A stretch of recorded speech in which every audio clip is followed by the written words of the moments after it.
মা মঙ্গলচণ্ডীর কৃপায় বৈশাখ মাসের শেষ মঙ্গলচণ্ডীটাও খুব ভালোভাবে করে ফেললাম। শেষ মঙ্গলবার উপলক্ষে মায়ের উদ্দেশ্যে গোটা ৮ ফল দিয়েছিলাম। আর এই কলা পাতায় মোড়ানো ৮টা ফুল, ৮টা তুলসী পাতা, ৮টা বেলপাতা, ৮টা দুব্বা, ৮টা ধান, এটা তো প্রতি মঙ্গলবারই দিয়ে এসেছি।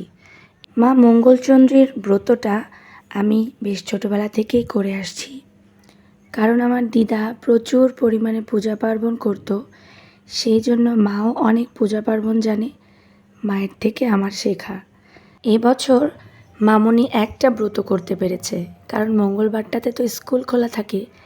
প্রথম যে মঙ্গলবারটা হয়েছিল সেটাতে মামনির ছুটি ছিল, তাই ওকে বলেছিলাম তুমি করো, কারণ তোমার বয়স থেকে আমি কিন্তু এই মঙ্গলচণ্ডী পূজা করা শুরু করেছি। আমি রান্নাঘরে ব্যস্ত ছিলাম, কারণ রান্নাবান্না তো করতেই হবে, সাথে পুজো।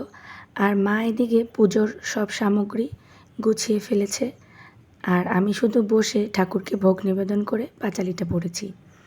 আজকে ঠাকুরের জন্য তরমুজ, কয়েক রকমের ফল, আর ছিল লাড্ডু আর সন্দেশ। সময় কত দ্রুত পার হয়ে যায়, তাই না?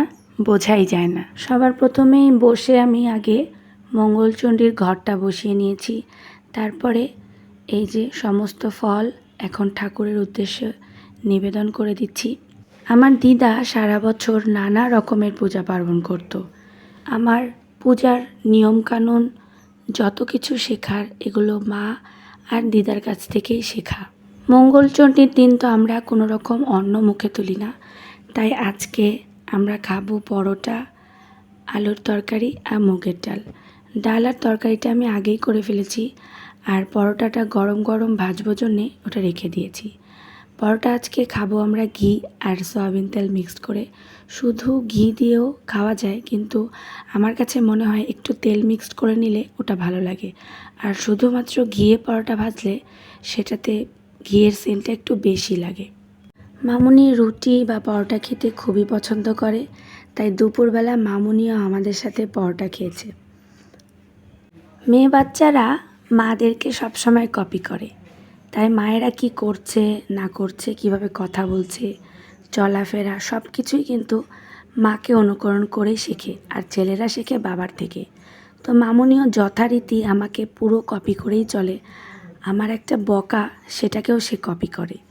তো এই জন্যেই বলছি, আমি বরাবরই ছোটোবেলা থেকে পূজা পার্বণ করতে খুবই পছন্দ করি।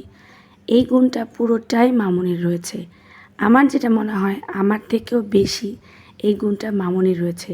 এটা দেখে আমার অনেক ভালো লাগে। আমার শ্বশুর যখন বেঁচে ছিল, বাবা বলতো, তুমি যেমন পূজা পার্বণ পছন্দ করো, তোমার মেয়েও কিন্তু ঠিক সেই রকমই হবে। বাবাকে আমি খুবই অল্প সময় পেয়েছি, কিন্তু যতটুকু পেয়েছি শিখেছি অনেক কিছু।